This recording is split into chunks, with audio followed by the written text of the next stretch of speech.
असलामुअलैकुम। Doctor Abbas Khan, frontier medical centre Kohat न په ژمي موسم کې ولې د ستړیا احساس کیږي؟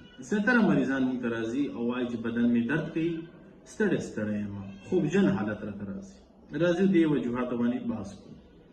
اول دا چې لیس سنلایټ اینڈ سرکاډیم ریدم. تاسو ته بهتره پته ده چې په ژمي موسم کې د ورځې چې کمې وي لنډې وي او دې کې میلاټونین یو هارمون دی هغه زیاتیږي او دا د خوب یو هارمون دی. بل سیروټونین چې کوم دی د مزاج ښه کوونکي هارمون دی هغه کمیږي، یعنی میلاټونین زیاتیږي نو د وجې نه موږ خوبجن حالت وي او سیروټونین چې کوم مزاج ښه کوونکی دی هغه کمیږي نو د وجې نه زموږ د بدن چې کوم داخلي ګړۍ سیستم دی که نه هغه ګډوډېږي او تاسو خوبجن او ستړی او وده احساس کوئ.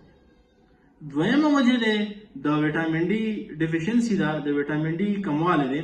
بهتره تاسو ته پته دی چې ژمي کې د لمر رڼا کموالي له امله ویټامین ډي تولید یا پیدایش چې کوم دی کمیږي او تاسو ته بهتره پته دی چې ویټامین ډي زموږ د بدن توانایي د دفاعي قوت او د مزاج لپاره ضروري ده او د دې کموالی ویټامین ډي کموالی د بدن د ستړتیا او د کمزورتیا سبب کیږي. درېیمه وجه د ریډیوس اکټیویټیز ده، یعنی فعالیت ګرځېدل نه کول. ساړه وجې اکثره خلک د باندې نه ګرځېږي او ورزش ورته مشکل وي او فعالیت نه کول، ورزش نه کول دا د انرژي د کار کولو کوم قابلیت دی هغې لیول کموي. څلورمه وجه د امیون سیستم سټرینز دي.